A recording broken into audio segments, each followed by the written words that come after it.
Hey guys, tonight we begin with a handful of medieval troublemakers who managed to ruin things for the rest of humanity, sometimes permanently.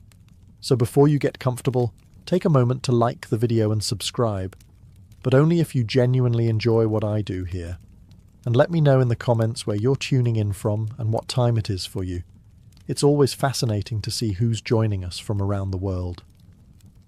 Now, dim the lights, maybe turn on a fan for that soft background hum, and let's ease into tonight's journey together.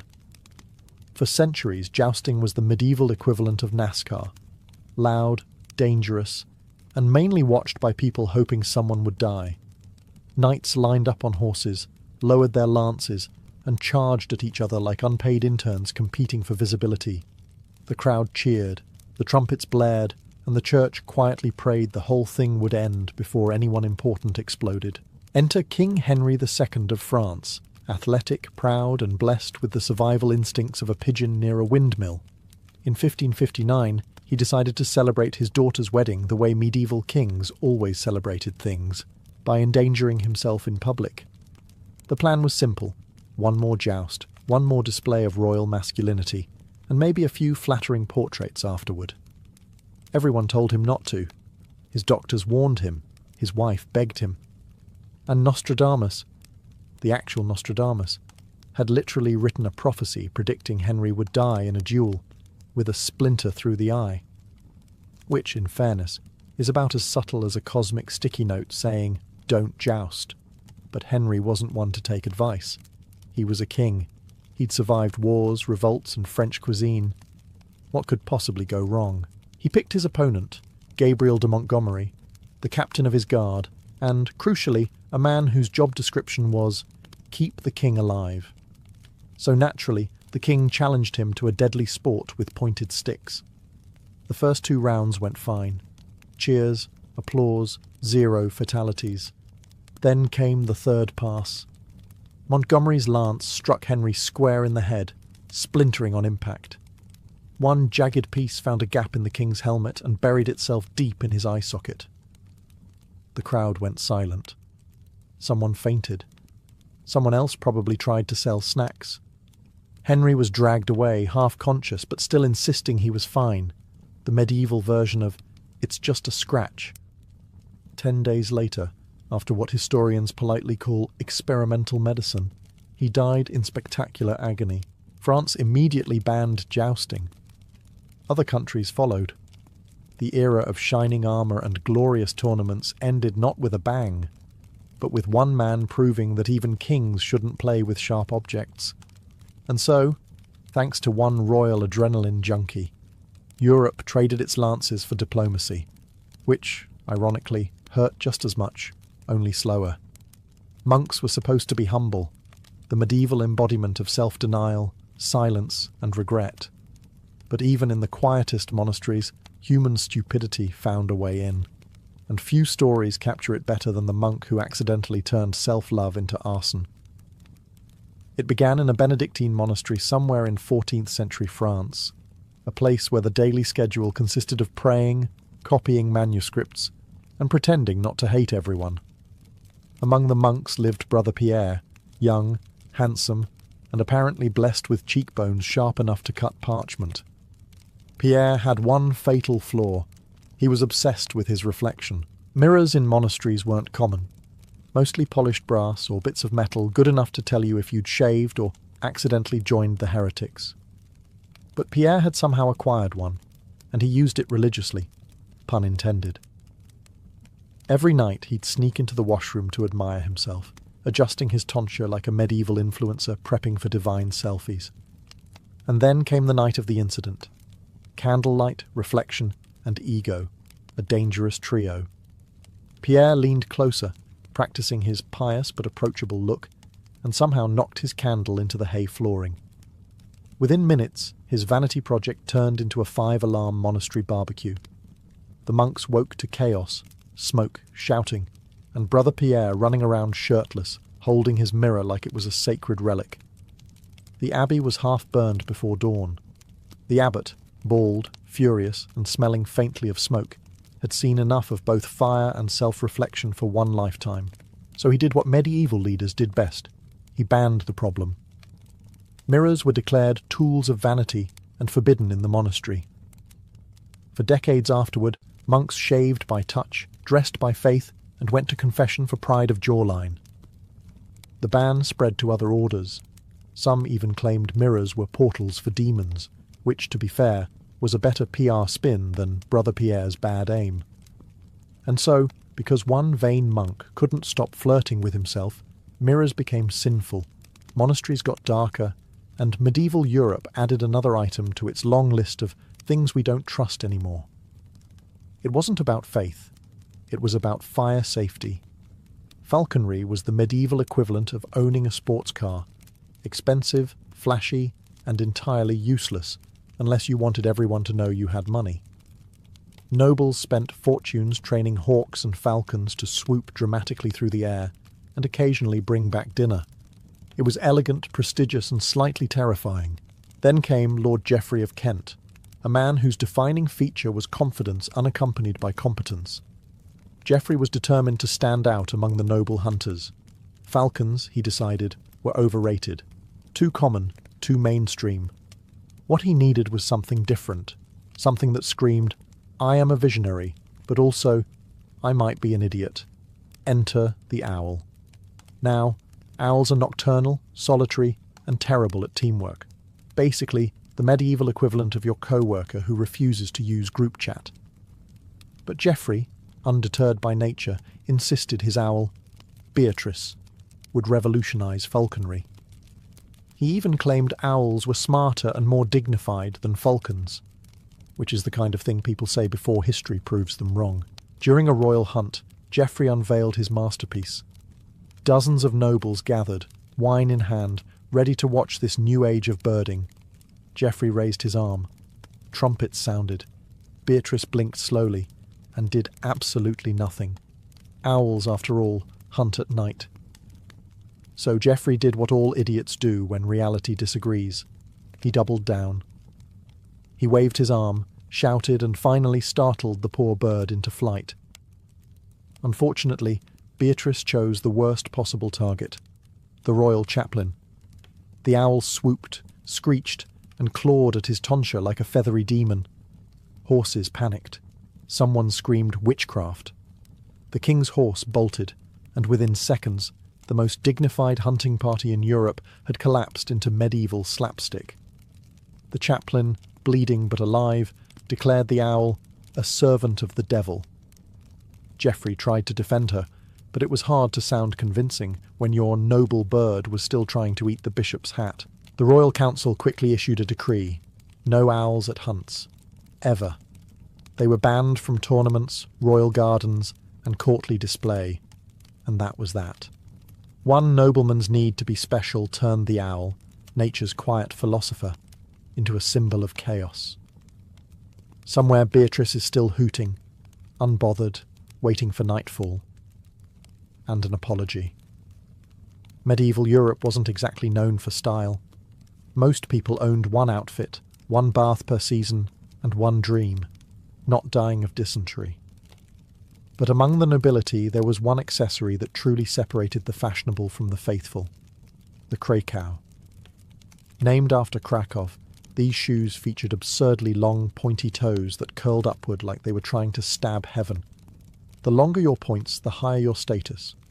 Some were so exaggerated that noblemen had to tie the tips to their knees with little chains just to walk, a design choice that said, I'm rich, but also a danger to myself. Enter Sir Reginald of Essex, a man whose ego could barely fit into his armour. Reginald took footwear seriously.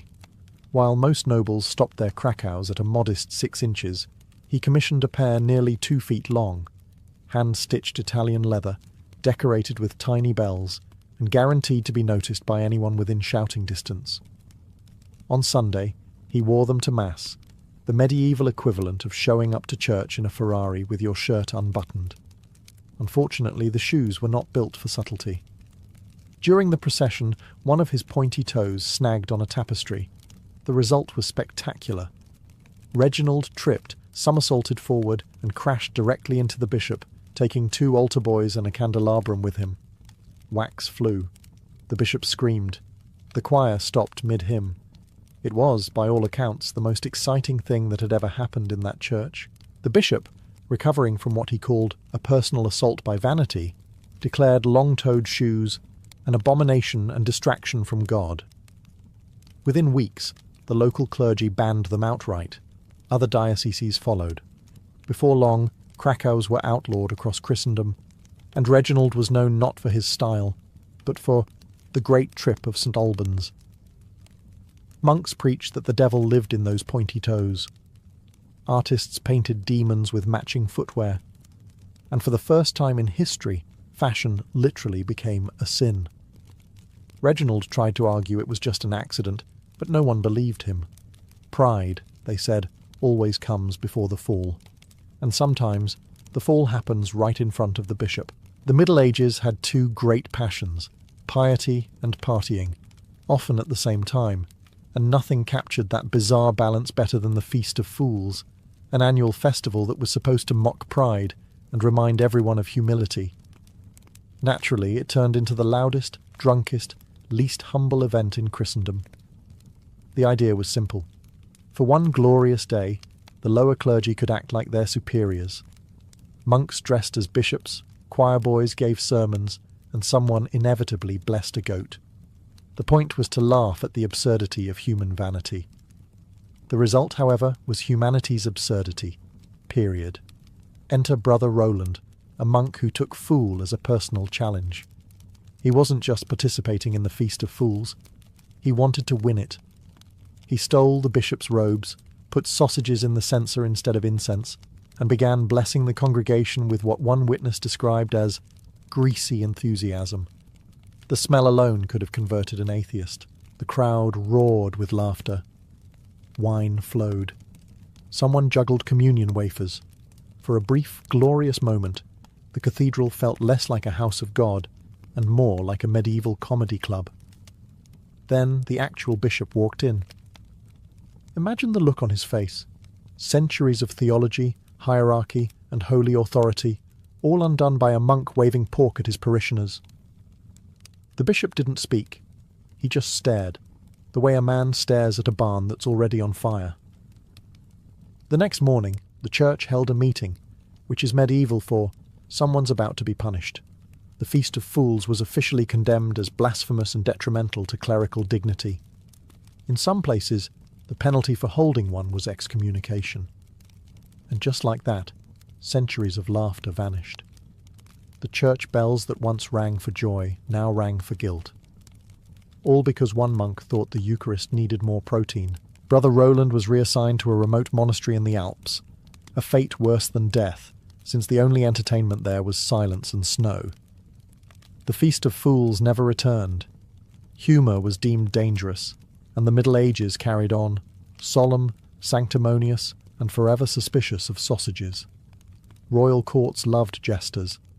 They were the medieval version of stand-up comedians, except instead of hecklers, they had executioners. A good jester could make the court roar with laughter.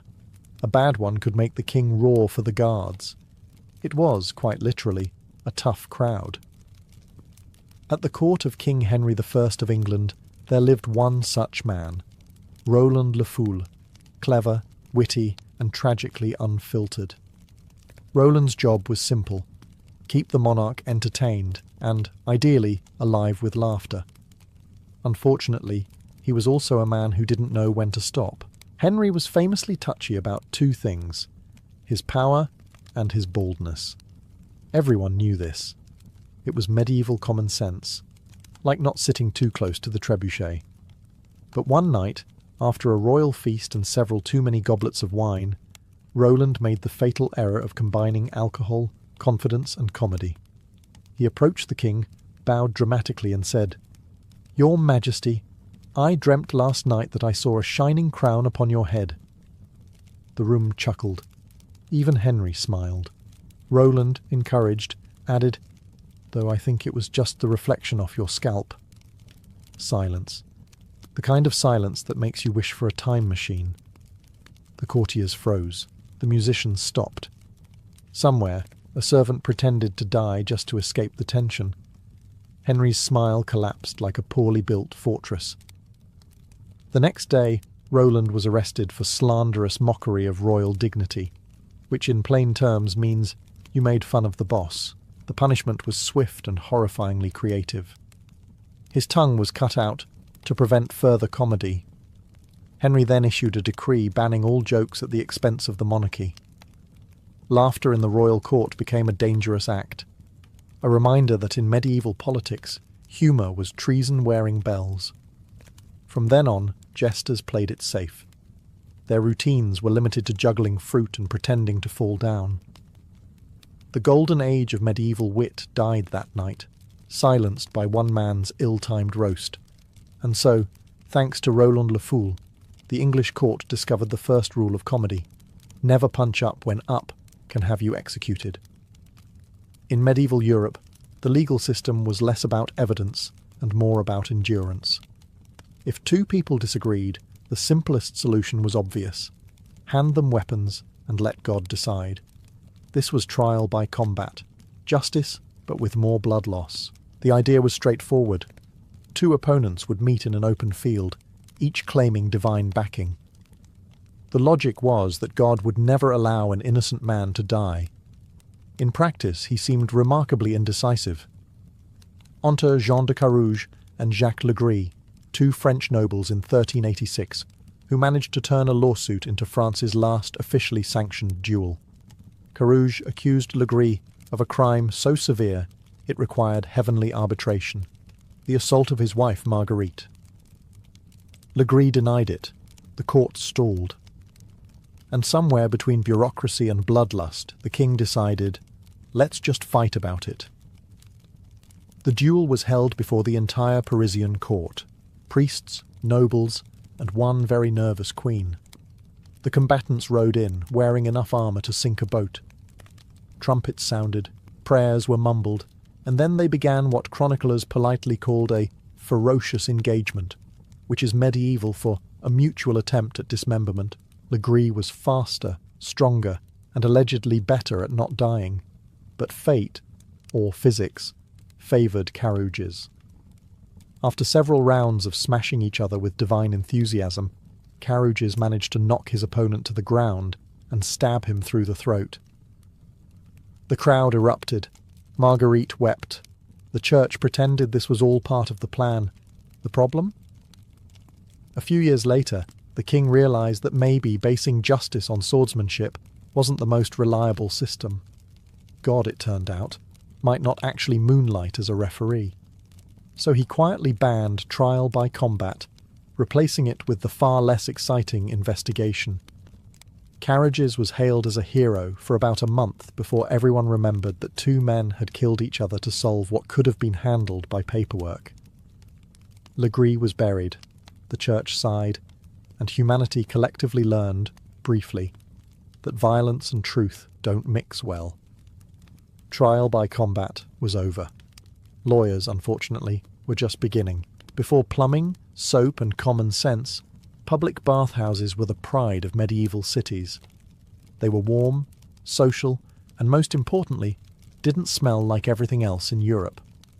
Families, travellers, and merchants all gathered in steaming wooden tubs to wash away sin, dirt, and the plague, in that order.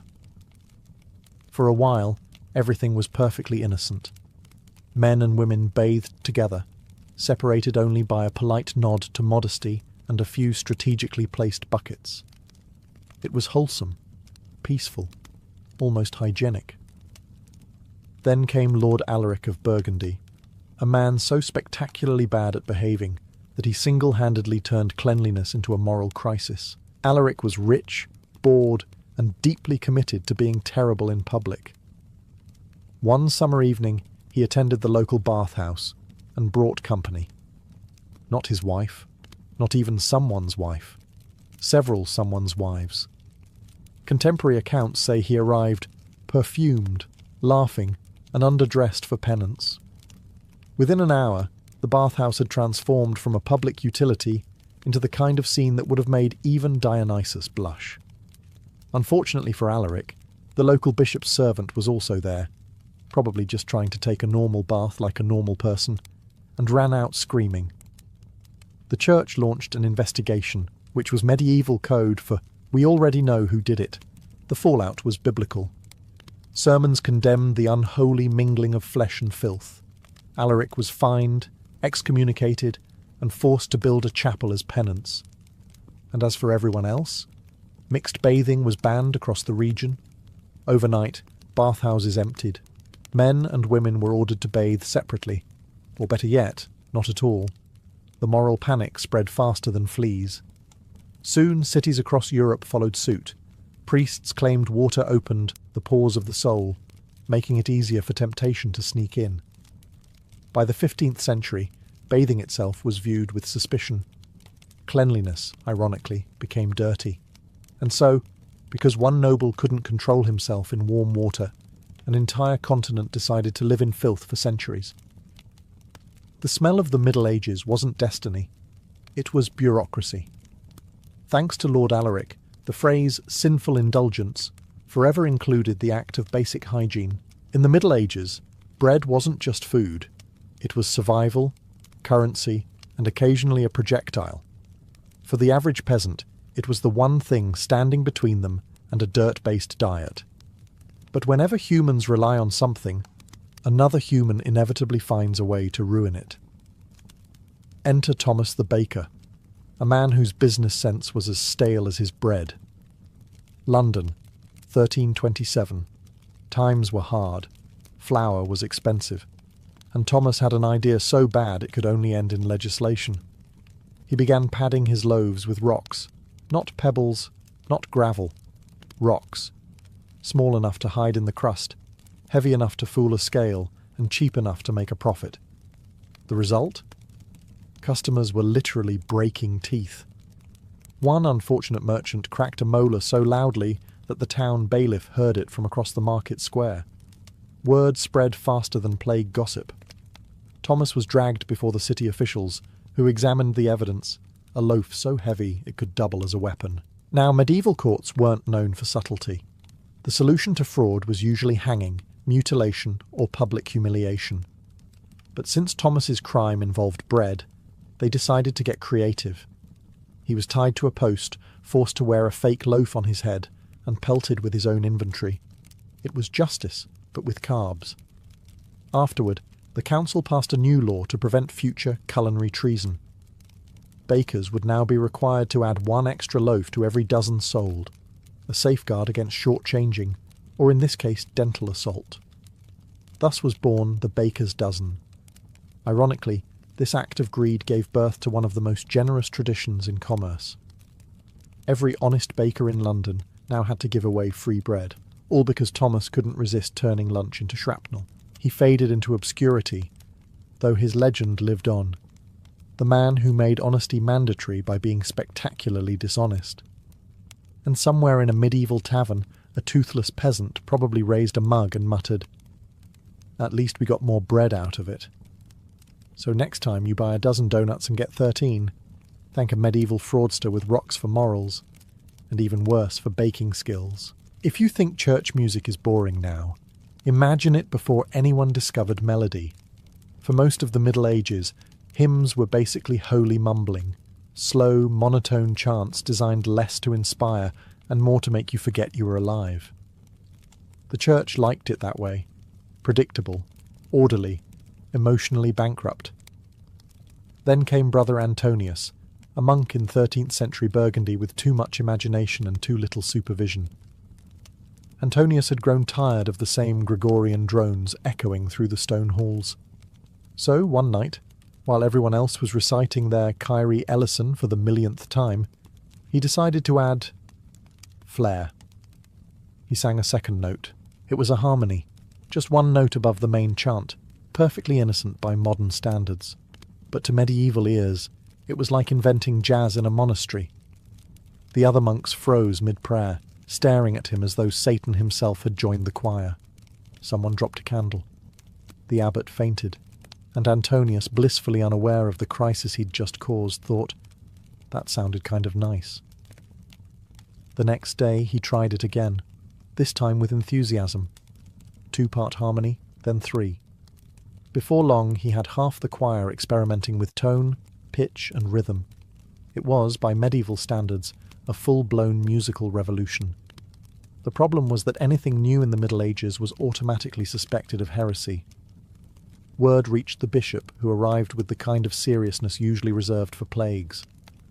After listening to one rehearsal, he declared the harmonies an affront to divine simplicity, and accused Antonius of summoning worldly pleasure into holy sound.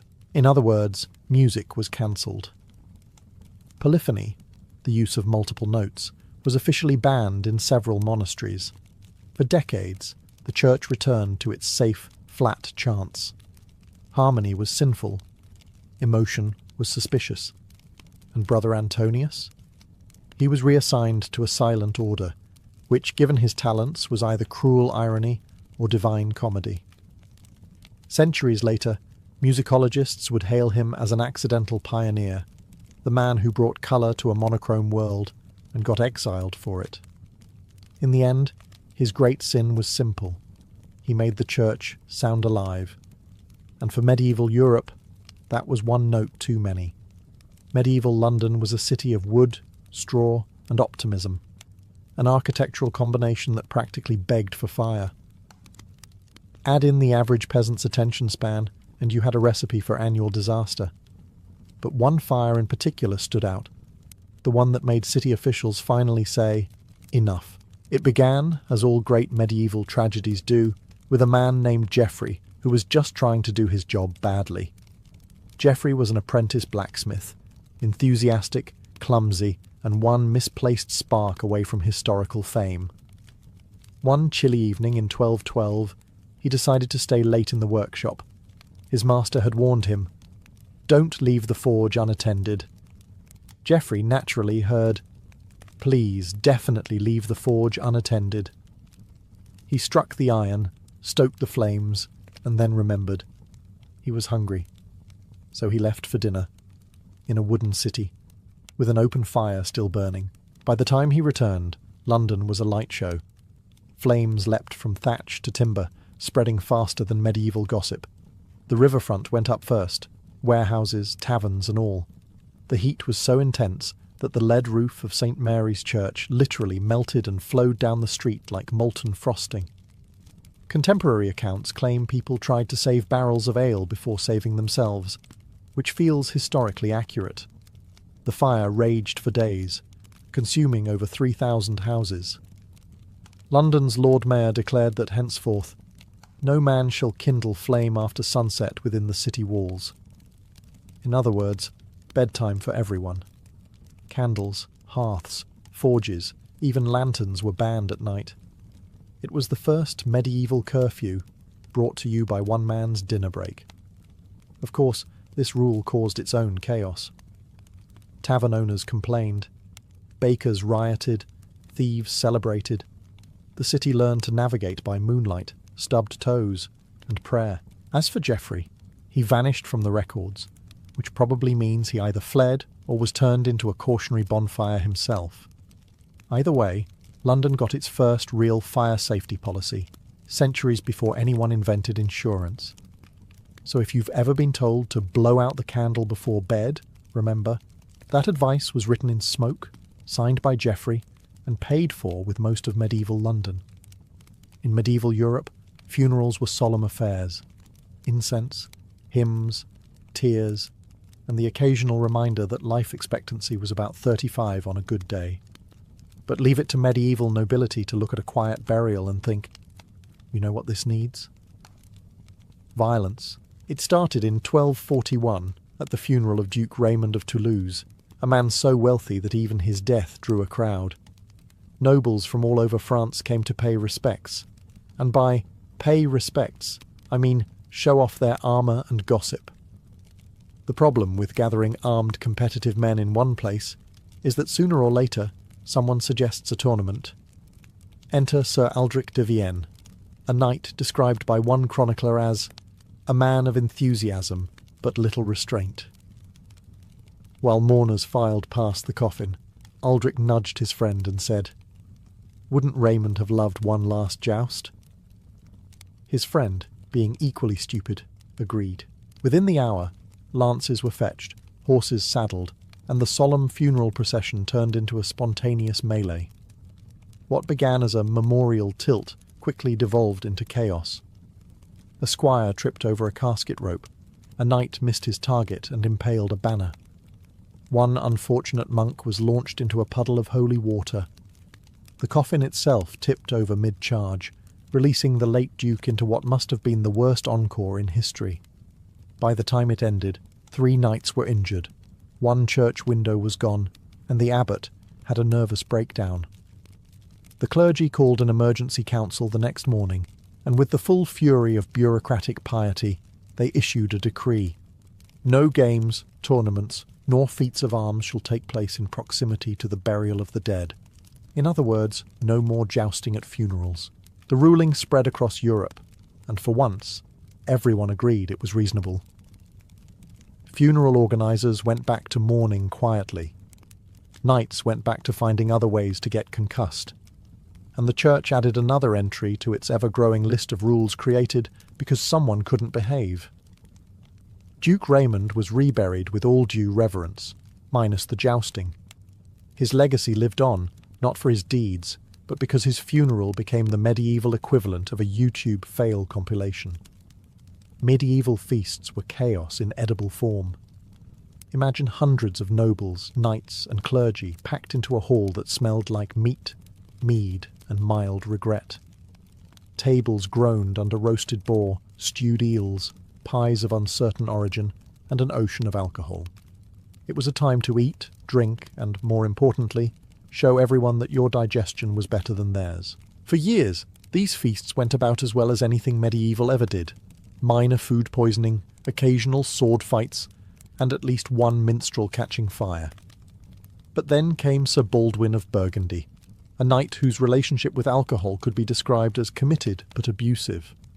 It was the Feast of St. Martin, a celebration that began as a religious event and ended as a competitive drinking tournament. Sir Baldwin arrived late, already wobbling, wearing armour polished to a shine and a grin that spelled doom. He immediately downed 3 goblets of wine to catch up, then another for St. Martin, and one more for symmetry. An hour later, the kitchen presented the centrepiece, a glorious roasted chicken meant for the Duke himself. Baldwin saw it, decided divine providence had placed it there for him, and lunged. Unfortunately, another knight, sober, hungry, and less amused, lunged too. The 2 men grappled, cursed, and eventually drew swords, over poultry. The hall erupted, chairs broke, goblets shattered, and one terrified priest hid under the table with the pies. The brawl spread faster than confession rumours.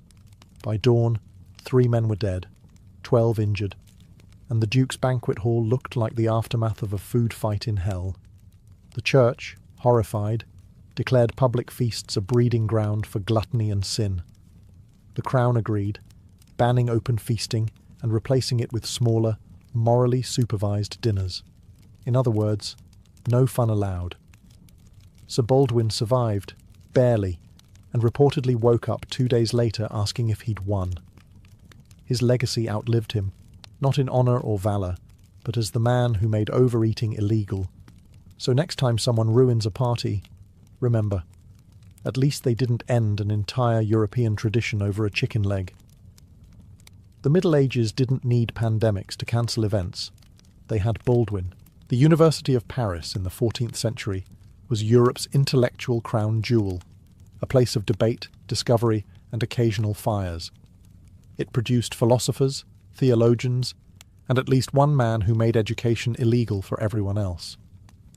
That man was Etienne of Rouen, a student of theology with big dreams and even bigger delusions. Etienne wasn't content with memorizing Latin or arguing about angels on pinheads. He wanted results. Real, magical, world-bending results. Unfortunately, his definition of research involved less Aristotle and more necromancy. It began harmlessly enough.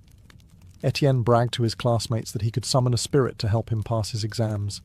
They laughed, as all smart people do before something explodes. Determined to prove himself, he borrowed a forbidden grimoire from a Dominican friar, and decided to conduct his great experiment in the dormitory basement, because that's where all brilliant disasters begin. By candlelight, surrounded by chicken bones and the smell of wet parchment, Etienne chanted his spell. At first, nothing happened. Then the temperature dropped, the candles flickered, and something began to growl from under the floorboards. Accounts vary on what exactly emerged. Some say a demon, others a very angry cat. Either way, Etienne screamed, tripped, and kicked over a lamp. The result? One collapsed staircase, 2 terrified scholars, and a building that burned for 2 days. When the smoke cleared, Etienne was found singed but alive, clutching the book and insisting it almost worked. The university disagreed.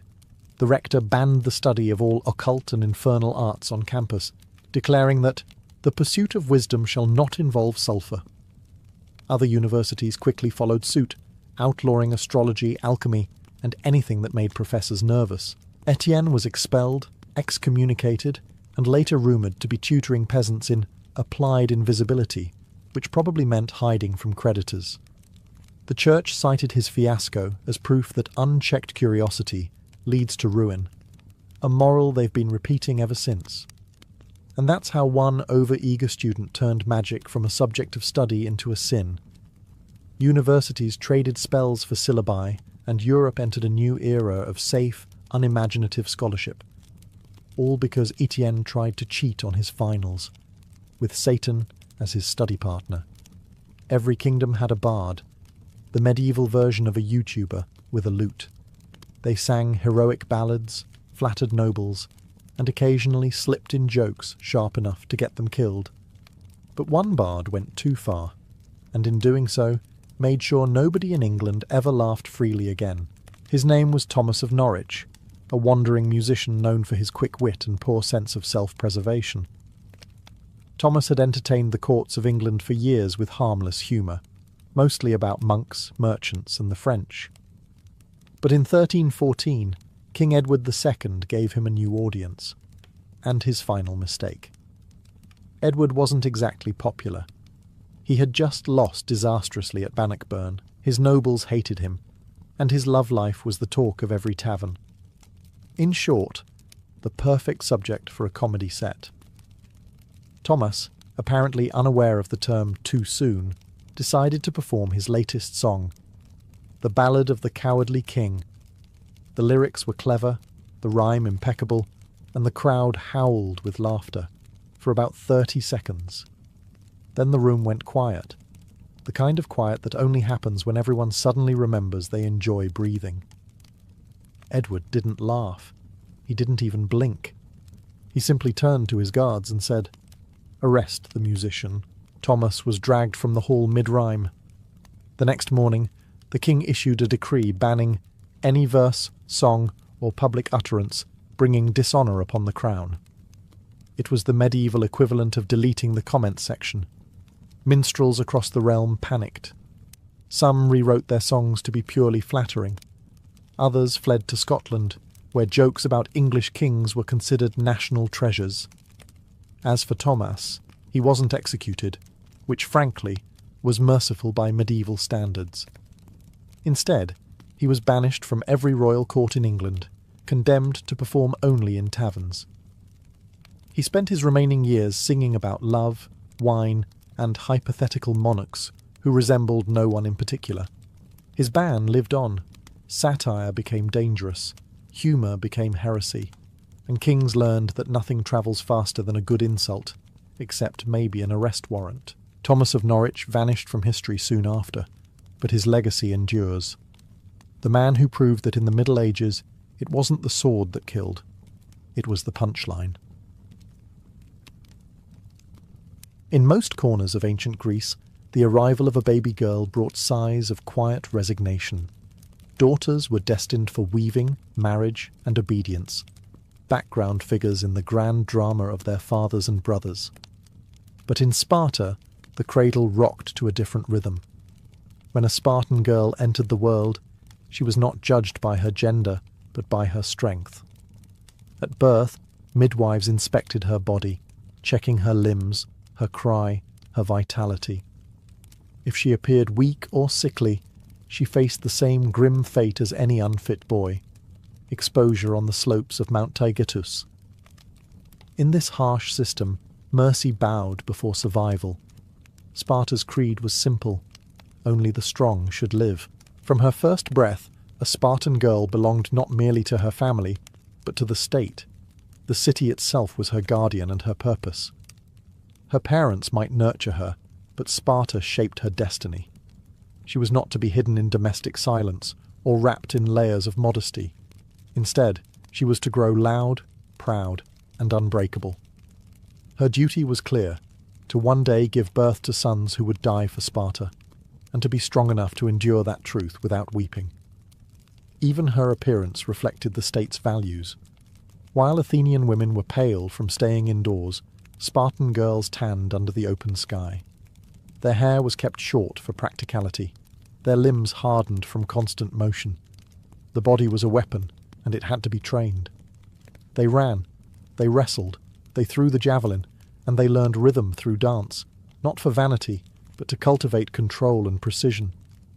In Sparta, beauty was measured in symmetry, not softness, in vitality, not fragility. From childhood, Spartan girls heard the same words repeated in the agora and the home alike. You give birth to warriors, not cowards. That sentence was both a compliment and a command. The city expected its daughters to be fearless, outspoken, and loyal above all else. Their strength was the foundation of the state's survival, because without resilient mothers, there could be no resilient soldiers. And thus, from infancy, every Spartan girl was born not just into a family, but into a mission.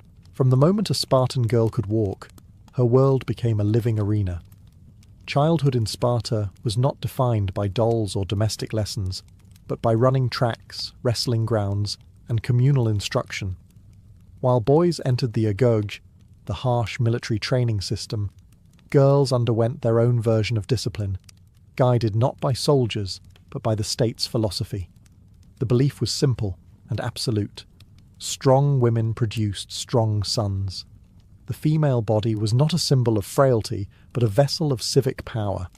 Every lesson, every race, every competition was a rehearsal for the greatest responsibility Sparta demanded: motherhood in service to the state. A typical day for a young Spartan girl began at dawn.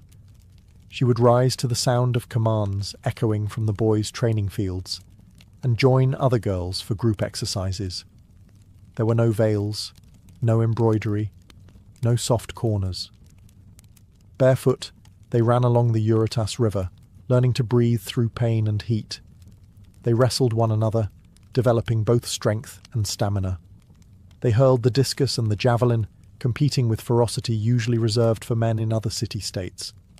The aim was not sport, it was transformation. By mastering her body, a girl mastered her mind. Education extended beyond the physical. Spartan girls were also taught music, poetry, and the laws of Lycurgus, the legendary lawgiver who shaped the Spartan constitution. Singing together in choruses during festivals, they learned rhythm, unity, and public confidence. Their songs praised courage and mocked cowardice, reinforcing the city's values in every lyric. Through these public performances, young women gained a rare form of social power in the ancient world: visibility. Unlike Athenian women who lived behind high walls, Spartan girls stood in public, laughed, sang, and competed before men without shame. The community watched them grow, not with indulgence, but with expectation. Every gesture was seen as a reflection of the city's ideals. Teachers encouraged boldness in speech and endurance in spirit. A Spartan girl was told to look a man in the eyes and to speak her mind with clarity and pride. Childhood was not a prelude to obedience, it was an initiation into strength. By adolescence, she had already learned the art of discipline, resilience, and controlled pride, the cornerstones of what it meant to be a daughter of Sparta. In Sparta, the female body was not to be hidden or softened, it was to be perfected. Physical excellence was seen as sacred duty. A Spartan girl's training began early and intensified through her teenage years. She ran over hills, sprinted across fields, and swam in the cold waters of the Eurotas River. Wrestling, discus throwing, and javelin practice toughened her muscles and sharpened her reflexes. There was no shame in sweat or bruises. They were marks of honour. To the Spartan mind, every sinew of strength she gained meant a stronger generation to come. She was a future mother of soldiers, and weakness was treason. Unlike in Athens or Corinth, where modesty confined women to the household, in Sparta, physical training took place outdoors, often in public. It shocked visitors from other Greek cities. They whispered of immodesty and indecency, horrified to see girls exercising without the concealment of long robes. But Spartans dismissed such criticism. To them, the human body was not a source of shame, but a symbol of discipline. They believed the gods favoured symmetry and health, not frail elegance. The sculpted form of a Spartan woman was proof of divine and civic order. Training was relentless. Girls raced against one another in contests that mirrored the men's Olympic events: short sprints, long jumps, discus, and wrestling matches. Victors were crowned with wreaths and celebrated publicly. Even losing was not disgraceful. Cowardice was. The state rewarded effort, not outcome. This constant movement built not only muscle but also endurance and confidence. It made them fearless, agile, and aware of their physical limits, and more importantly, how to overcome them. The rhythm of their training shaped their identity. When their brothers returned from the agoge covered in scars, the girls greeted them not with pity, but with pride. They understood pain as part of the same sacred duty. In Sparta, men and women were two halves of the same ideal: strength in service of the state. Physical fitness was never vanity. It was patriotism in flesh and bone. Through this rigorous education, Spartan girls became living monuments of discipline, their bodies the temples in which the strength of Sparta itself was preserved. If the body was Sparta's weapon, the mind was its blade. Spartan girls were trained to sharpen both. Physical training forged strength, but mental discipline gave it direction. From childhood, girls learned to control emotion, suppress fear, and think logically. They were not sheltered from harsh truths, death, war, or loss, because those realities defined their existence. They grew up hearing that their brothers might die in battle, their fathers might never return, and that their role was not to mourn, but to endure. Emotional restraint became second nature. A Spartan girl learned to stand tall, speak directly, and face adversity without trembling. Education in Sparta included more than athletics. Girls were taught literacy, an uncommon privilege for women in the Greek world. They learned to read, write, recite poetry, and debate. This intellectual education was not aimed at turning them into philosophers, but into women capable of raising disciplined, intelligent citizens. They studied the laws of Lycurgus, the founding principles of Spartan society: equality among citizens, self-control, and devotion to the state. These ideas became moral commandments, drilled into memory through repetition and song. Public speaking, too, was a valued skill. Spartan girls were trained to express themselves clearly and confidently, a quality that astonished outsiders. They did not lower their eyes or speak softly as Athenian women were expected to do. Instead, they looked men directly in the face and spoke their thoughts without hesitation. Spartan men admired such boldness. It was seen not as arrogance, but as integrity. The city wanted women who could instruct their sons in courage and discipline, and such instruction required a strong voice. Mockery was another weapon of the Spartan mind. During festivals, girls sang choral songs that ridiculed cowardice among men. These verses were not idle teasing, they were moral enforcement. To be mocked publicly by women for cowardice was a disgrace worse than defeat in battle. Thus, women's words became instruments of social control, shaping behaviour through both admiration and shame. In this way, the Spartan girl's intellect became as vital as her strength. She was trained to command respect, not only through muscle, but through wit, composure, and unshakable clarity, a mind as disciplined as her body. When a Spartan girl reached her late teens, her transformation from athlete to woman came through a ritual unlike any other in Greece. marriage by contest, not consent. Spartan weddings were strange, even violent by other city-states' standards. The bride's head was shaved, her garments exchanged for a man's cloak, and she was left alone in the dark. The groom, after a communal meal with his comrades, would sneak away to meet her secretly. This act symbolized the merging of equals, not the domination of one over the other. Marriage in Sparta was less about romance and more about breeding strength. The state did not celebrate affection. It celebrated endurance, fertility, and discipline. Before marriage, a young woman's reputation depended on her prowess. Athletic skill and visible vitality were seen as the greatest dowry. Spartan men admired robust women, those who could run, wrestle, and bear children without weakness. Love poems and perfume were irrelevant. Physical excellence was erotic in itself. To be admired for strength, not softness, was the Spartan ideal. And yet, these marriages carried a peculiar emotional distance. Husbands often continued to live in barracks until their 30s, visiting their wives only in secret. This separation was intentional. It kept their passion fierce, their discipline intact, and ensured that desire remained an exercise of willpower, not indulgence. Infidelity, by contrast, carried less stigma in Sparta than elsewhere in Greece. The state's priority was not personal virtue, but healthy offspring.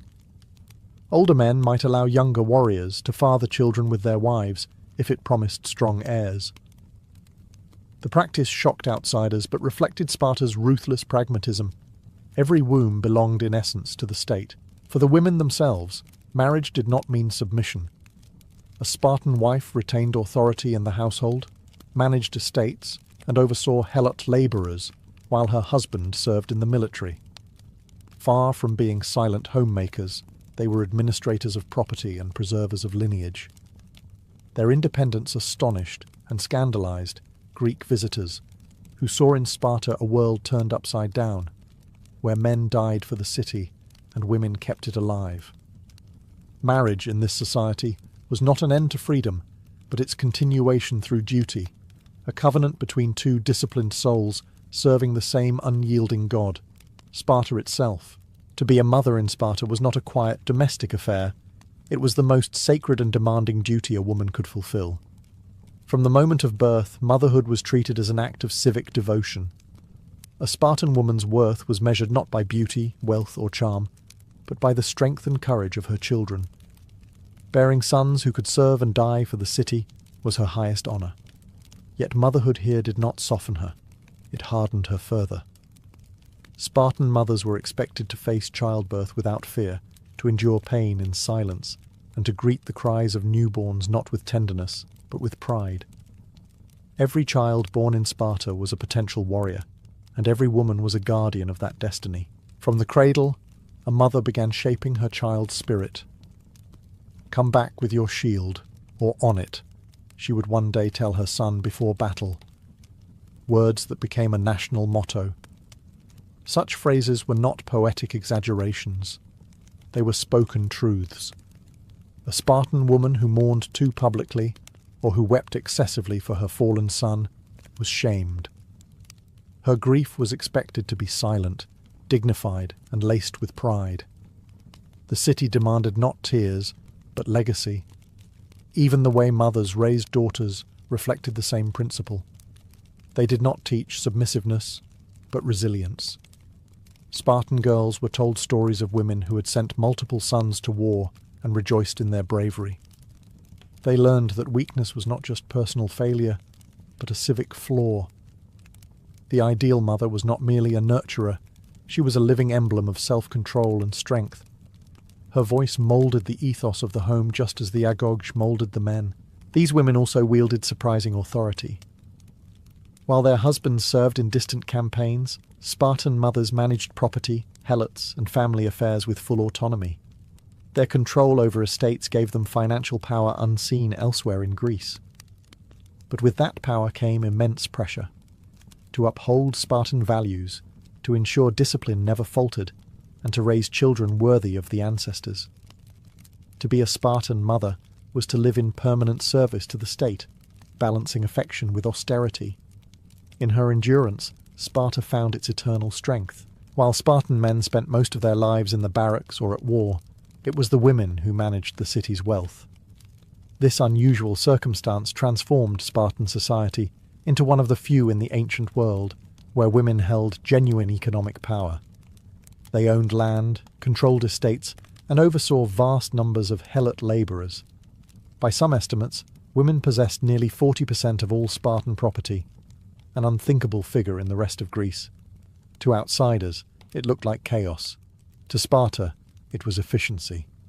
The city entrusted its survival not only to its warriors, but to its women's discipline and competence. Managing wealth in Sparta was not about luxury or excess. Spartan women were forbidden to flaunt gold or foreign fashions. Their riches were tools of stability, not vanity. They directed harvests, distributed food, maintained livestock, and ensured that the military system functioned while men were absent. In essence, they became the administrators of the Spartan war machine's economic heart. Their success or failure directly affected the soldiers' ability to fight, and thus the city's fate. This authority made them respected, but it also made them feared. Their sharp tongues and decisive manners shocked visitors who expected docility. The political influence of women was indirect but undeniable. A Spartan mother's opinion could sway her son's courage. A wife's ridicule could shame a husband into valour. Their voices carried moral weight in public discourse, shaping how honour and duty were perceived. They didn't sit in councils or hold titles, but their presence was felt in every decision that touched the household, and the household was the foundation of the state. Naturally, this power drew criticism. Greek writers like Aristotle accused Spartan women of arrogance, claiming they ruled over their men and corrupted the state's discipline.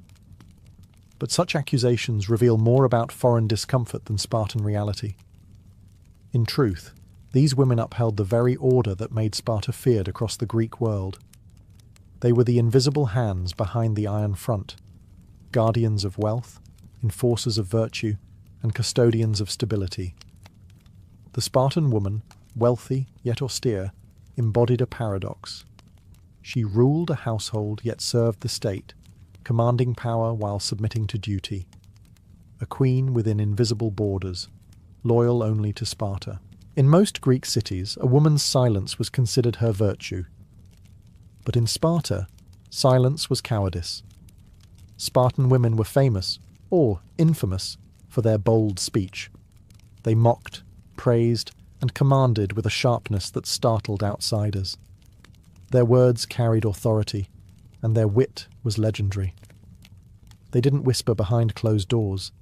They spoke in the public square, at festivals, and even to kings. When a Spartan mother handed her son a shield and said, "With it or on it," she wasn't merely giving advice, she was issuing a command. Her voice was the echo of the state itself. The education of Spartan girls in rhetoric, music, and poetry prepared them for this public presence. Festivals like the Gymnopaedia and the Hyacinthia featured women's choruses that sang before crowds, weaving moral lessons into song. These performances were not entertainment. They were civic speeches disguised as art. The choruses praised bravery and mocked cowardice, using ridicule as a weapon to reinforce Spartan values. A man who faltered in battle risked more than death. He risked hearing his name sung in scorn by the women of Sparta. Even kings were not immune to their judgment. Queen Gorgo, wife of King Leonidas, was known across Greece for her sharp intelligence and fearless speech. When a foreign woman once asked why Spartan women were the only ones who ruled their men, Gorgo replied, "Because we are the only ones who give birth to men."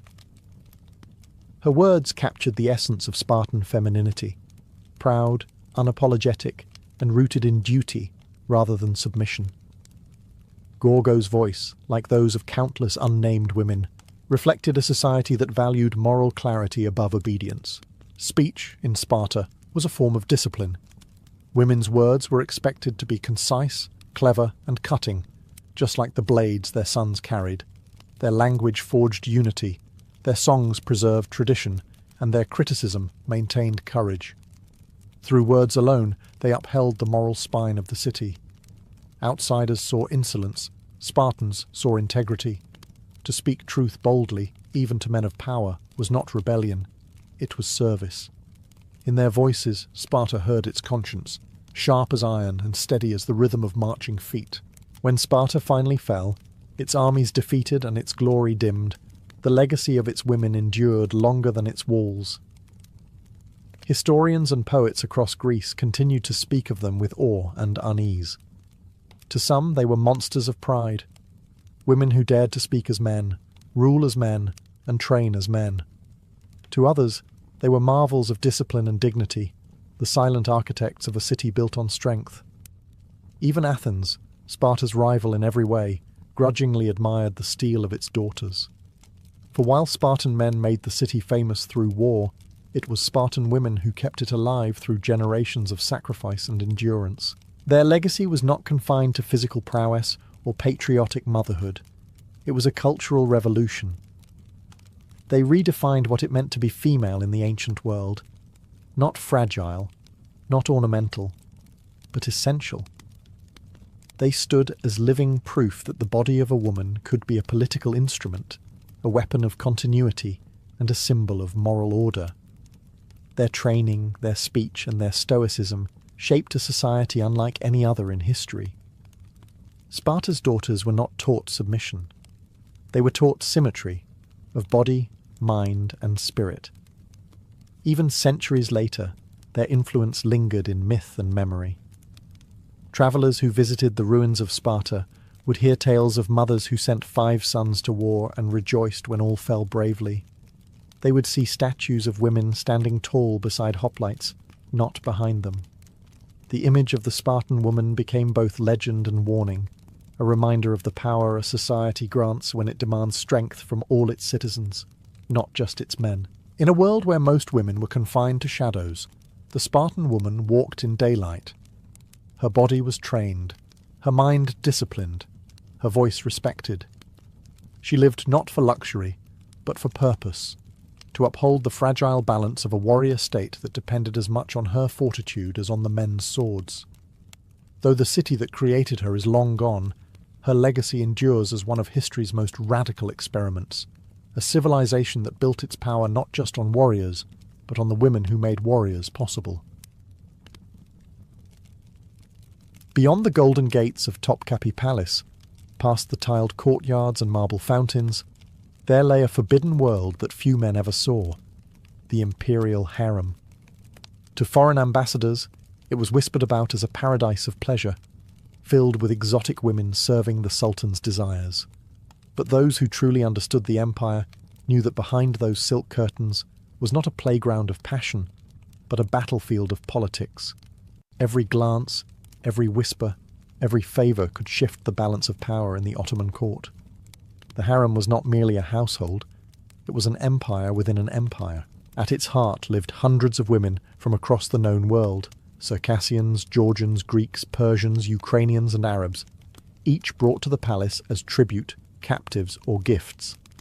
Most arrived as frightened teenagers, stripped of family and freedom, yet some would rise higher than any vizier or general. Because inside the harem, the sultan's affection was only the beginning. True survival required intelligence, charm, and an understanding of intrigue that rivaled any minister's cunning. The harem was organized like a military structure, each woman assigned a place in its hierarchy. At the bottom were the odalisques, the servants, girls who swept marble floors, tended lamps, and dressed their superiors. Above them were the concubines, chosen for their beauty or wit, waiting for a chance to catch the sultan's eye. Those who succeeded might become favourites, their chambers adorned with silk and silver, their names whispered throughout the palace. Yet, each promotion came with peril. A wrong word, a jealous rival, or a shift in the sultan's favour could end a woman's fortune overnight. Above all others reigned the Valid Sultan, the sultan's mother. Her authority was absolute within the harem, her word law even to her son. She controlled the staff, oversaw education, and arranged marriages within the royal household. The Valid Sultan was the silent architect of dynasties, her power rivaling that of any grand vizier. To understand the Ottoman court, one had to understand her influence, the invisible hand guiding the throne. Behind jewelled screens and velvet cushions, she ruled not through force, but through mastery of human ambition. In the harem, power was soft-spoken, perfumed, and absolutely deadly. Every woman's journey in the Ottoman harem began at the lowest tier, as an odalisque. The word meant chambermaid, but within those marble walls, it carried far heavier meaning. Odalisques were not courtesans or companions. They were servants, the invisible machinery of the Sultan's private world. Most were young girls, purchased or gifted to the palace from across the vast Ottoman territories, Circassia, Georgia, Greece, Albania, or the Balkans. Torn from their homes, they were brought into a world where obedience meant survival, and silence was a language of its own. The harem was their universe, and its rules were absolute. Each odalisque was assigned to a mistress, perhaps a concubine, a favourite, or a royal princess, whom she would serve loyally. They cleaned, dressed, bathed, and waited on their superiors from dawn until dusk. In time, the most disciplined and graceful among them could earn a promotion to higher ranks, but disobedience or clumsiness meant demotion, or worse, expulsion from the palace, a fate considered worse than death for those who had once breathed the air of Topkapi. Despite their status as servants, odalisques were not neglected. They were carefully educated and trained to fit the empire's refined aesthetic. Tutors taught them music, poetry, manners, embroidery, and the art of movement. The palace physicians ensured they stayed in perfect health while eunuchs oversaw their discipline. Beauty was not enough. A girl had to embody poise, intelligence, and grace.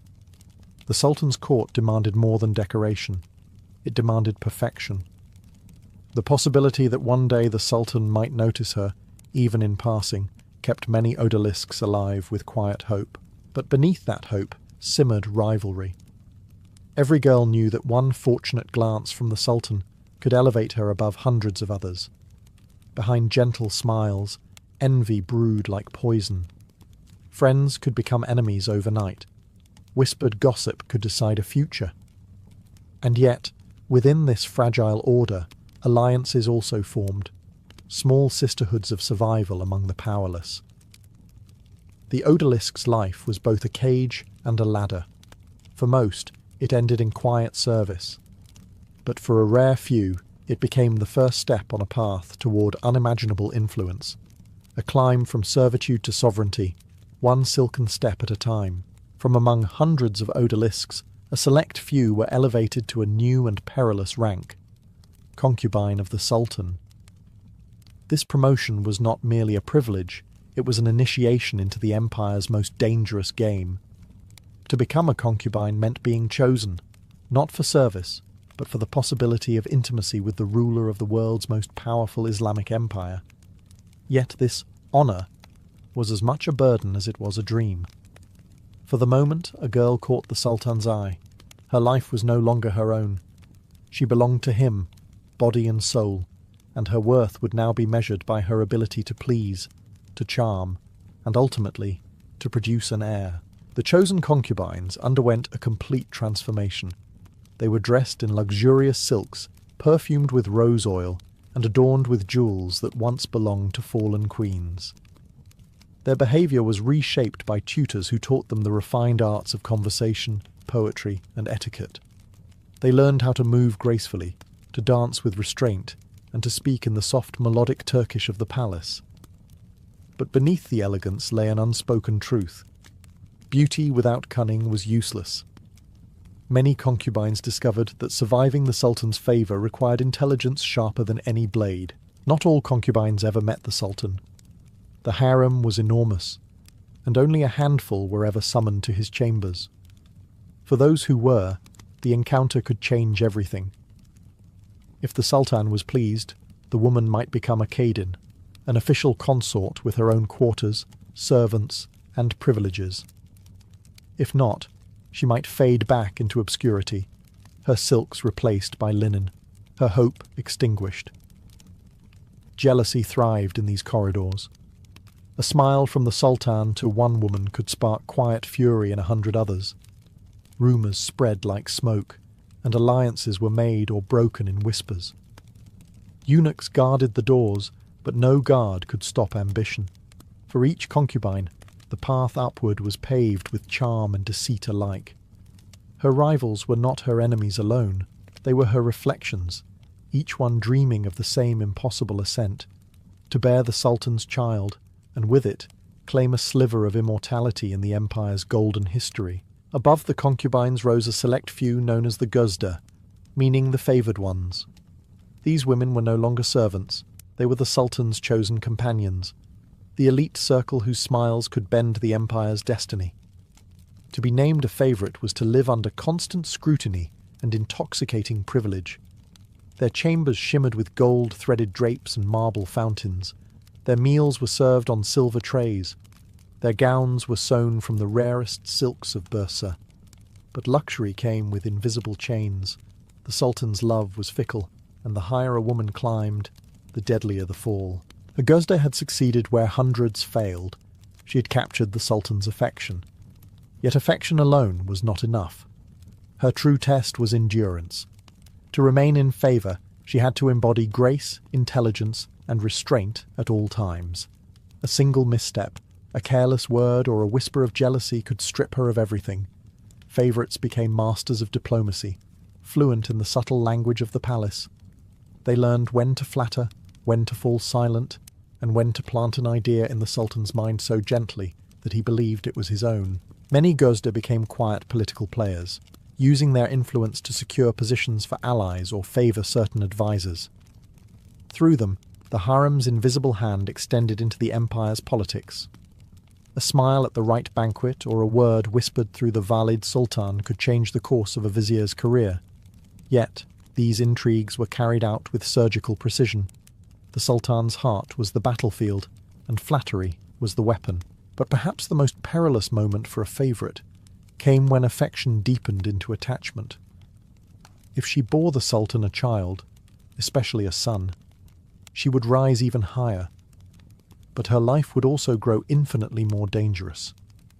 The other favourites would watch her with suspicion, rivals would conspire, and eunuchs would listen for signs of arrogance. Many a Guzda met her end not through the Sultan's wrath, but through poison poured by jealous hands. Within those perfumed halls, survival depended on balance, the ability to stay beloved yet never threatening, adored but never indispensable. To be a favourite was to dance daily on the blade of empire. To bear the Sultan's child was to cross a line few women ever reached, a transformation from concubine to Kadin, an official consort of the Sultan. With motherhood came both reverence and risk. The Kadins were the mothers of princes, the future of the Ottoman dynasty, and thus the most valuable and vulnerable women in the empire. Their lives revolved around one mission: to ensure their son's survival and, if fate allowed, his ascension to the throne. In a world where power flowed through bloodlines, the womb was a weapon. Each Kadin was granted her own private apartments within the harem, complete with servants, attendants, and eunuchs. Her status depended on the Sultan's affection, but even more on the gender of her child. To give birth to a daughter brought honour, to bear a son brought power. The boy would be raised by tutors, trained in war and governance, while his mother became his protector, advisor, and political strategist. From that moment on, her future was bound entirely to his. If he rose, she would rise with him. If he fell, her fall would be swift, and often fatal. Competition among the Kadins was relentless. The harem, though veiled in silence and beauty, was built on rivalry. Each mother watched the others with polite smiles and quiet calculation. They exchanged gifts and compliments, but their hearts guarded suspicions sharper than daggers. The death of one prince meant safety for another. An accident in the nursery could alter the empire's succession. Even the Valide Sultan, the Sultan's mother, observed these rivalries with caution, knowing that too much ambition among the Kadins could ignite chaos in the palace. Still, these women were not powerless pawns. They were educated, eloquent, and skilled in persuasion. Their letters to the Sultan were crafted like poetry, their conversations filled with flattery and subtle influence. Through them, foreign ambassadors found allies and viziers found enemies. In the Sultan's private moments, a Cardin's voice could shape decisions that would echo across the empire. Yet beneath all the silk and ceremony lay a cruel truth. Their glory was temporary, their peace fragile. In the Ottoman harem, motherhood was both a crown and a curse, a gift that could lead either to immortality or to ruin. At the very summit of affection stood the Haseki Sultan, the Sultan's chief consort, his official favourite, and often the mother of his most beloved children. To become Haseki was to rise from the scented shadows of the harem into the light of power itself. Her name was spoken in the same breath as viziers and pashas. Her influence reached beyond the harem's latticed walls and into the empire's political heart. Yet the path to this title was paved with brilliance, calculation, and often blood. The word Haseki meant the chosen one, and the woman who bore it was unlike any other in the harem. She had captivated the Sultan not just through beauty, but through intellect, composure, and timing. Her days were spent in a delicate balance of love and politics, comforting the ruler of an empire while subtly shaping his decisions. No official decree could name her as ruler, yet her whispers could decide wars, marriages, and executions. She was the invisible vizier of the Sultan's heart. Her chambers were palaces within palaces. Adorned with Iznik tiles and perfumed gardens, they symbolized her unparalleled status. Dozens of odalisques and eunuchs attended her every need. Yet even in this luxury, the Haseki Sultan walked a tightrope of danger. Her power rested entirely on one man's favour, and the harem was filled with eyes waiting for her to stumble. A single illness, a rumour, or the birth of another woman's son could threaten her position overnight. To survive, she needed both love and fear. Love from the Sultan and fear from everyone else. History remembers the most legendary of them all, Hurrem Sultan, known in the West as Roxolana. A former slave from Ruthenia, she rose to become the lawful wife of Sultan Suleiman the Magnificent, something no concubine had achieved in centuries. Her intelligence and political cunning transformed the empire's inner court, making her one of the most powerful women in Ottoman history. Yet her rise also marked the beginning of an age of intrigue, the Sultanate of women, when mothers and wives shaped the throne through charm, letters, and whispered manipulation.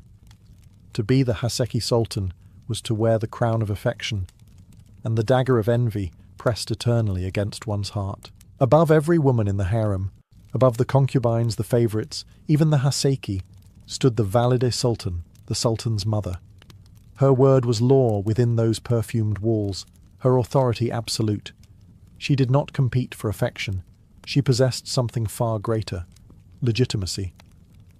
As the mother of the reigning Sultan, she held the one relationship that could never be replaced. While lovers might come and go, a mother's position was eternal, and her influence extended beyond the palace into the very heart of imperial power. The Valid Sultan occupied her own lavish apartments, known as the Valid Dairesi, a palace within the palace. Hundreds of servants, eunuchs, and attendants served her, and her wealth rivaled that of the Grand Vizier. She oversaw every aspect of the harem: discipline, education, appointments, and punishments. Every woman, from the lowest odalisque to the Sultan's favoured consort, ultimately bowed before her authority. She decided who entered the Sultan's chambers, who bore his children, and who would be quietly dismissed.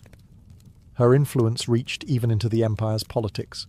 Foreign ambassadors sought her favour, knowing that a few well-placed words from her could alter the Sultan's mood, or his alliances. But her power came at a heavy cost. The Valid Sultan lived surrounded by ambition and deceit, even from within her own bloodline. She was both protector and rival to the women who might one day replace her. Her son's favourites, her grandson's mothers, her potential successors.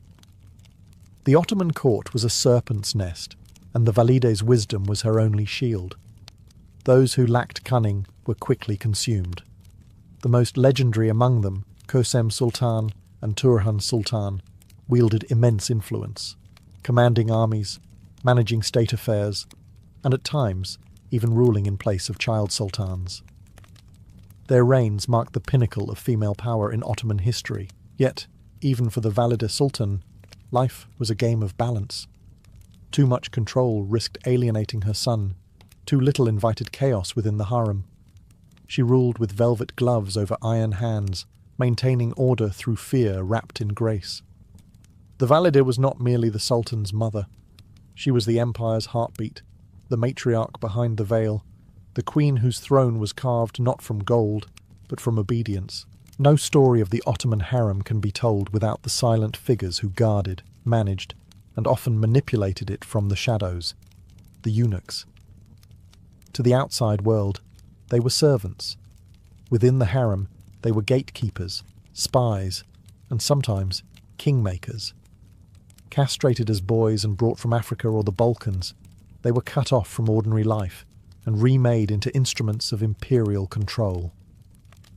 Between the Sultan's private chambers and the labyrinth of women's quarters, the eunuchs stood as the unbreakable wall, men without lineage, without personal ambition, devoted entirely to the palace.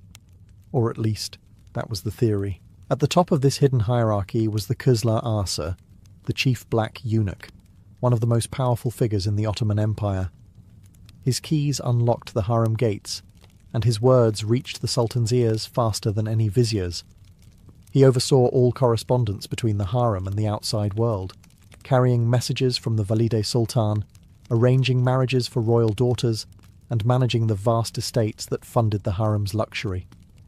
In an empire obsessed with rank and purity, his unusual position, neither fully male nor fully servant, gave him a freedom unmatched by any official. He could move where no man could go, and hear what no minister dared say. But beneath the ritual and loyalty thrived ambition.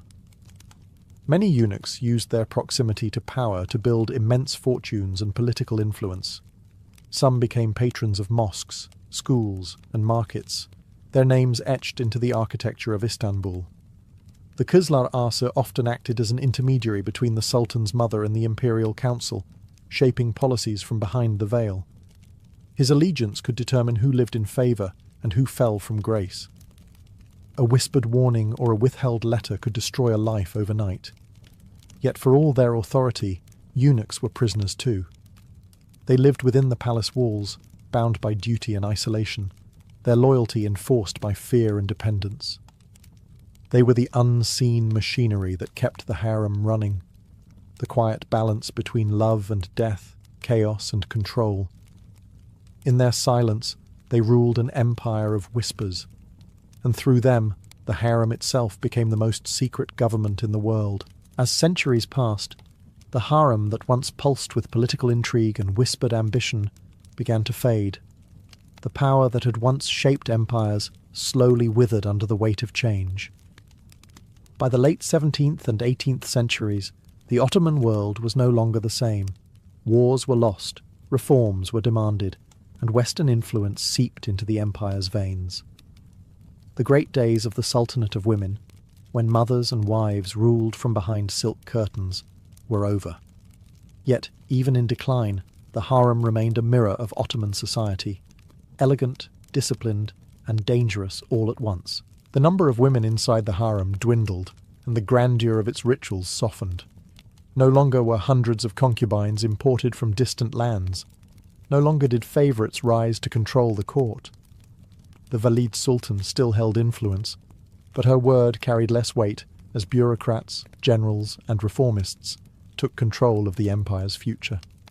The harem's walls, once the fortress of female power, became a gilded cage of tradition. The corridors still echoed with music, prayers, and gossip, but the Game of Thrones had ended. Its queens had outlasted their era. Still, the legacy of the harem reached far beyond its marble gates. The women who once lived there, from nameless odalisques to legendary figures like Harem Sultan and Kosem Sultan, reshaped the empire's destiny. They proved that power could wear perfume, that intelligence could thrive in captivity, and that politics could flow not only through swords and soldiers, but through letters, lullabies, and whispered advice. Their descendants carried fragments of that legacy into the modern age, an unspoken memory of women who ruled unseen. When the Ottoman Empire finally crumbled in the early 20th century, the last harem women were quietly released, their titles dissolved, their silks replaced by simple garments. Some married, some vanished into anonymity, and others lived out their final days in melancholy dignity, watching a world they once ruled disappear forever. Yet history could not erase their shadows. The harem remains a symbol, both of oppression and of cunning survival. It was a prison for many, a throne for a few, and a world where ambition, beauty and danger coexisted behind the soft flutter of a curtain. Marco Polo was born in 1254 in the glittering city of Venice, a republic built on water, trade and ambition. The air of the lagoon always carried the scent of spice, salt and silk, reminders that Venice's fortune was tied to the distant east. His father, Niccolo Polo, and uncle Maffeo were among the city's wealthiest merchants, their ships crossing the Mediterranean in search of rare gems and exotic goods. But Marco's childhood was marked not by luxury, but by absence. His father had departed on a trading mission years before his birth, vanishing into lands few Venetians had ever seen. By the time Marco was old enough to walk the docks and watch the galleys return, he had never met the man whose name he carried. He was raised instead by his extended family, learning the arts of commerce and navigation from a distance. Venice itself was a teacher, a city where maps were as valuable as gold, and every merchant's son was expected to speak in numbers and trade routes. Marco's education was rigorous. He learned Latin, Venetian, and a little Greek. He studied currencies, weights, and the subtle art of negotiation. Yet his imagination wandered beyond ledgers and contracts. He listened to sailors' tales in the taverns, of deserts that burned under an unending sun, of cities made of gold, and of emperors who ruled from the edge of the world. In 1269, when Marco was 15, his father finally returned to Venice. He did not come alone. Alongside his brother Maffeo, he carried treasures and strange curiosities from the east, and a letter from none other than Kublai Khan, the Mongol ruler of China. The brothers told of their first journey through Constantinople and Bukhara, of their audience with the great Khan, and of the Khan's invitation to return, this time bringing Christian scholars and sacred oil from Jerusalem. Marco listened in awe as they described lands beyond imagination, Persia, Samarkand, Cathay, names that sounded like magic. When they prepared to return to fulfill the Khan's request, Marco refused to be left behind. At just 17, he left the marble canals of Venice for a road that stretched thousands of miles across deserts, mountains, and empires. His departure marked not just a family reunion, but the beginning of a 24-year odyssey that would change how Europe saw the world forever. In 1271, Marco Polo set out from Venice with his father Niccolo and his uncle Maffeo, embarking on a journey that would span nearly a quarter of a century. Their destination was not simply a city, but the very heart of Asia, the court of Kublai Khan, ruler of the vast Mongol Empire. Their route would take them across the treacherous arteries of the Silk Roads, through lands where merchants vanished and kingdoms rose and fell overnight. The Polos were armed not with swords, but with trade goods, wit, and the Khan's own golden passport, a tablet inscribed with the great Khan's seal, granting them protection across his dominions. From Venice, they sailed to Acre, the last Crusader stronghold in the Holy Land, where they obtained the oil from the lamp of the Holy Sepulchre, a sacred gift for the Mongol emperor. From there, they crossed into Armenia and the barren highlands of Persia. The deserts of Iran tested their endurance. Sandstorms choked the sky, wells ran dry, and the heat turned metal into fire. Yet the Polos pressed on, guided by the promise of the East and the favour of fortune. They followed ancient caravan routes lined with ruins, remnants of cities destroyed by Genghis Khan's conquests. In Hormuz, they considered sailing to China, but the ships were too fragile for such a perilous voyage. Instead, they chose the overland route through the heart of Asia, a decision that would define their legend. The path ahead led them through the Pamir Mountains, where thin air and blinding snow reduced even the strongest men to exhaustion. Marco later wrote that in those high passes, the fire burned black and no birds flew, so great was the altitude. Beyond the mountains lay the endless sands of the Taklamakan Desert, a place travellers called the Sea of Death. Winds howled across shifting dunes, and phantom voices were said to lure wanderers to their doom. The Polos survived only by following the stars and the footprints of their camels. Along the way, Marco's eyes opened to the vast diversity of the world: Persian astronomers, Turkic nomads, Buddhist monks, and Muslim scholars. For a young Venetian merchant, the journey became more than trade. It was a passage into the unknown, the slow awakening of a European mind to the immensity of Asia. After months crossing Persia's deserts and caravan routes, the Polos reached the formidable Pamir Mountains, the roof of the world. Rising like frozen fortresses between modern-day Tajikistan and Afghanistan, the Pamirs were unlike anything a European had ever seen. Jagged peaks clawed at the clouds, and icy winds howled endlessly through the valleys. The air was so thin that even fire refused to burn properly, and travellers often fell ill from exhaustion or madness. For Marco, still in his teens, it was a brutal introduction to the sheer scale of Asia and the fragility of human endurance in its face. Caravans moved slowly through narrow passes laden with goods from far-off lands: jade from Khotan, silk from China, and spices from India. Snowstorms buried trails overnight, and avalanches could erase entire groups of travellers without a trace. The Polos learned to trust their guides, weathered men who could read the shifting moods of the mountains like scripture. At night, they camped under stars brighter than any in the Venetian sky. Marco later described the heavens above the Pamirs as so near that one could imagine touching them. It was here that the young Venetian began keeping detailed notes of geography, customs, and landscapes, observations that would later astonish Europe.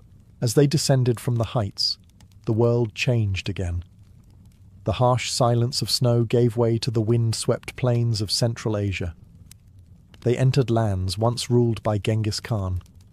Vast stretches dotted with Mongol jurs, felt tents, grazing herds, and campfires flickering like stars upon the earth.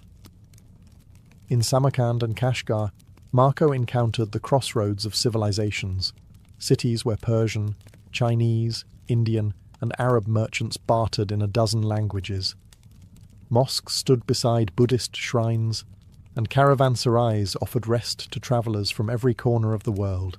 Here, Marco learned the rhythm of the Silk Road, days of hardship broken by nights of hospitality. He observed Mongol riders who could loose arrows while galloping at full speed, and Persian astronomers who charted the heavens with instruments unknown in Europe. The journey had ceased to be a mission of trade. It had become an education. The world was no longer a flat map to Marco. It was alive, vast, and infinitely layered. Every mile carried him further from Venice, and closer to the heart of the Mongol Empire. After nearly 4 years on the road, the Polos finally reached Chengdu, better known to the west as Xanadu, the summer capital of Kublai Khan. For Marco, it was like stepping into a dream carved from gold and jade. The palace shimmered with marble walls, gilded roofs, and gardens so vast they seemed endless. Streams ran between pavilions, and tame lions and leopards lounged beneath blossoming trees. The Khan's palace, Marco would later write, was the greatest and most magnificent that ever was. But what truly captivated him was not the wealth. It was the ruler himself. Kublai Khan, grandson of Genghis Khan, was unlike any monarch Marco had ever imagined. He ruled an empire that stretched from the Pacific Ocean to the Black Sea, the largest the world had ever known.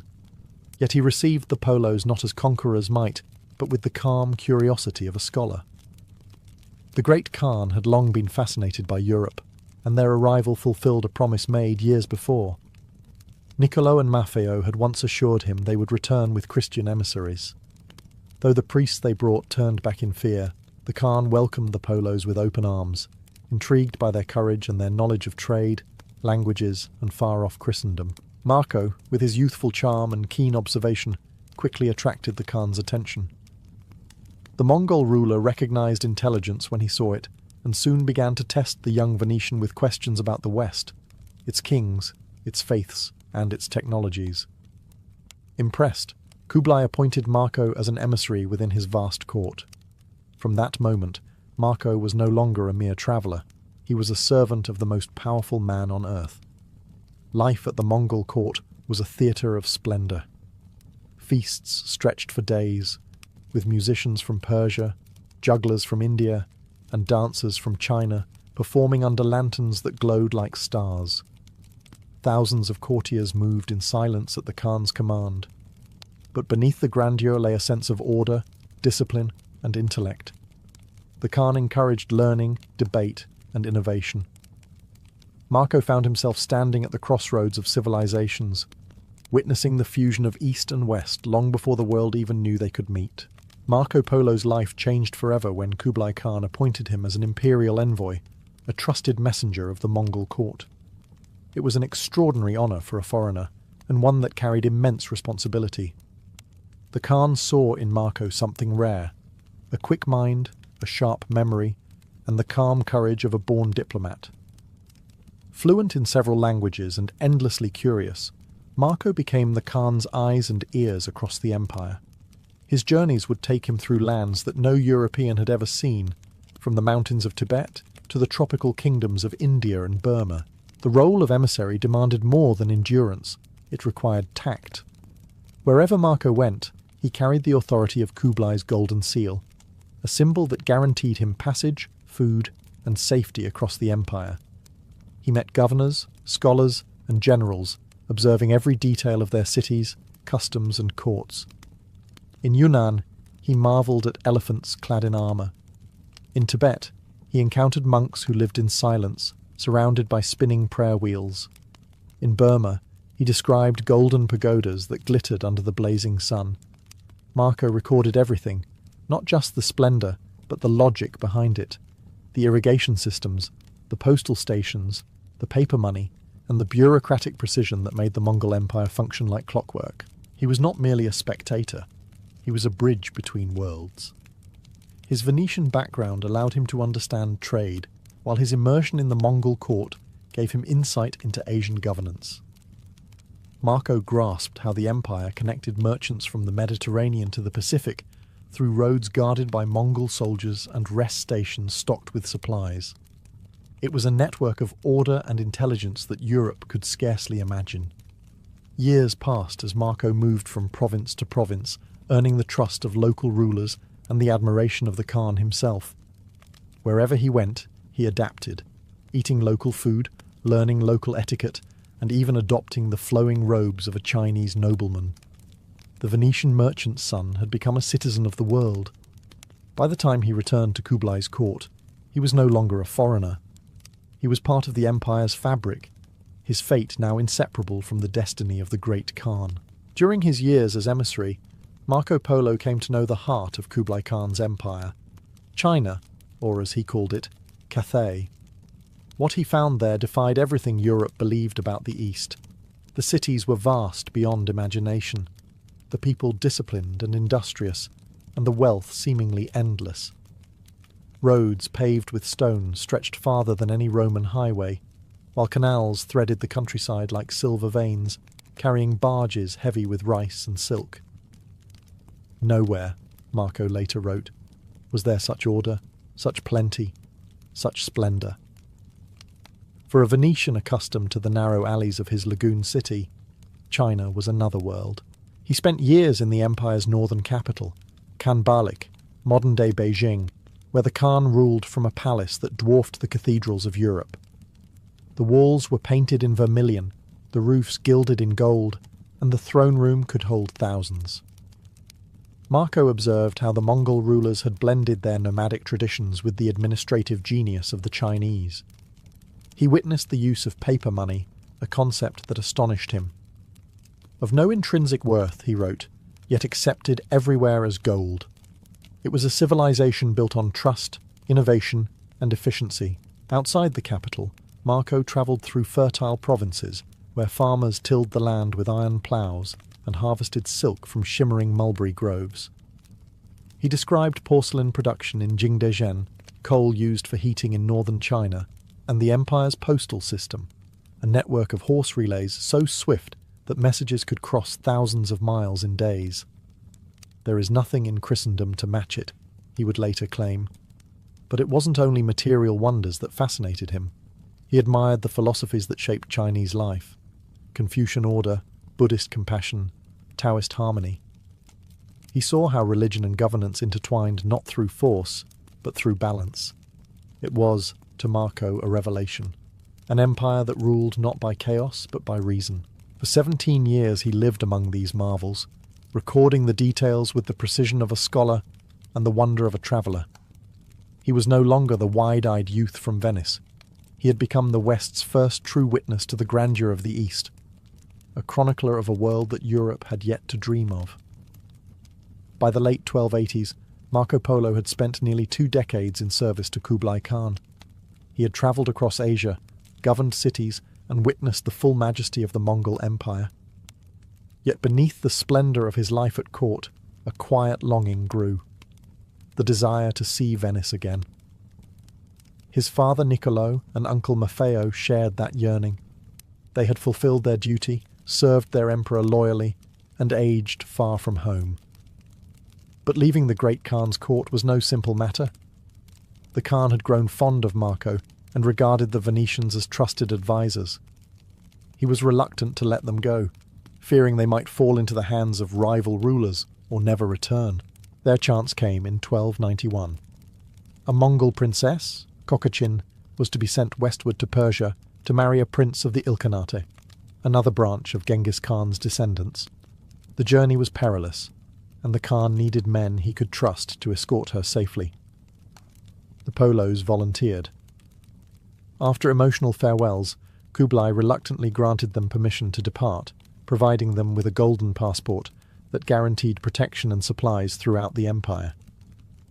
The voyage home was long and grueling. The Polos joined a fleet of 14 ships that set sail from Zaitun, modern Quanzhou, the great Chinese port. Storms ravaged the seas, and disease spread through the crew. By the time they reached Persia 2 years later, only a handful of the original travellers survived. The princess safely reached her destination, but the Polos, though successful, were weary and aged by hardship. From Persia, they continued westward overland through Trebizond and Constantinople, following once more the routes they had taken in youth. When they finally arrived in Venice in 1295, they were unrecognisable. Their faces were tanned by desert winds, their clothes foreign, their chests filled with treasures, jewels, silks, and gold-threaded garments. At first, their own relatives doubted their identity, until the brothers cut open the seams of their robes, spilling out rubies and sapphires as proof of their fortune. After 24 years, Marco Polo had returned not just with wealth, but with a vision of a world far greater than Europe had ever imagined. Yet his greatest adventure, telling that story, was still to come. Peace did not greet Marco Polo upon his return. Venice was at war with its old rival Genoa, 2 merchant empires locked in a bitter struggle for control of Mediterranean trade. Marco, ever the patriot, outfitted a galley at his own expense and joined the fight. But fate had other plans. In 1298, during a naval clash near the coast of Dalmatia, his ship was captured. The man who had crossed Asia and dined with emperors now found himself chained in a Genoese prison cell. Yet it was there, not in the halls of Kublai Khan, that his true legacy would be born. Imprisonment did not break Marco's spirit. In his cell, he met a fellow inmate, Rustichello of Pisa, a writer of romantic tales and crusader legends. Rustichello was captivated by Marco's stories of the East, of porcelain cities, golden palaces, and the great Khan's empire that stretched beyond imagination. Encouraged by his cellmate, Marco began to dictate everything he had seen and learned during his 24-year odyssey. Rustichello wrote it all down in Old French, shaping it into a vivid narrative that would become Il Milione. Known later as The Travels of Marco Polo, the book was unlike anything Europe had ever read. It described lands beyond Persia and India, kingdoms of unimaginable wealth, strange customs, and advanced technologies. Marco spoke of Japan, Chipangu, where roofs were covered in gold, and of the empire's efficient postal system, where couriers rode day and night to deliver messages across continents. He recounted black stones that burned like wood, coal, paper money that held more trust than gold, and cities larger and cleaner than any in Europe. Readers were both enthralled and sceptical. Some dismissed him as a liar, others hailed him as a prophet of discovery, yet his words ignited a spark of curiosity that would shape centuries to come. Long after his release and return to Venice, the travels spread across Europe, copied by hand and translated into many languages. It became the medieval world's first true window into Asia. While Marco may have lost his freedom in Genoa, he gained immortality. His prison cell became the birthplace of a legend, a story that turned one merchant's journey into the map of the world's imagination. When Marco Polo was finally released from prison in 1299, he returned to a Venice forever changed, and he too was no longer the same man who had left its lagoons 28 years earlier. Wealthy, wise, and worldly beyond imagination, he settled back into the life of a merchant, marrying and raising a family. But his fame had already begun to outgrow the narrow canals of his homeland. Copies of the Travels of Marco Polo circulated across Europe, each retelling spreading the wonder of his discoveries further. Some readers hailed him as the messenger of the East. Others mocked him as Il Milione, the man of a million lies. Yet whether they believed him or not, his stories changed the Western mind forever. For centuries, Europe had viewed the East through myth and rumour. Lands of monsters, Prester John, and the Garden of Eden. Marco shattered those illusions. He described China not as a fantasy, but as a sophisticated civilization governed by law, wealth, and science. His accounts of paper money, coal, and road networks revealed an empire far ahead of medieval Europe. He mapped the Silk Roads and chronicled regions unknown to his contemporaries: Burma, Tibet, Sumatra, and even the court of the Mongol emperor. His writings were not merely a traveller's tales, they were the blueprint of a connected world. Scholars debated his accuracy, skeptics doubted his memory, and explorers obsessed over his roots. Among them was Christopher Columbus, who carried a well-worn copy of the Travels on his voyage to the New World 2 centuries later, convinced he could reach the lands Marco had described by sailing west. Through Columbus and those who followed, Marco's influence shaped the very age of discovery. When Marco Polo died in 1324, at the age of 70, he was asked on his deathbed if he would retract his stories. He reportedly replied, "I have not told half of what I saw."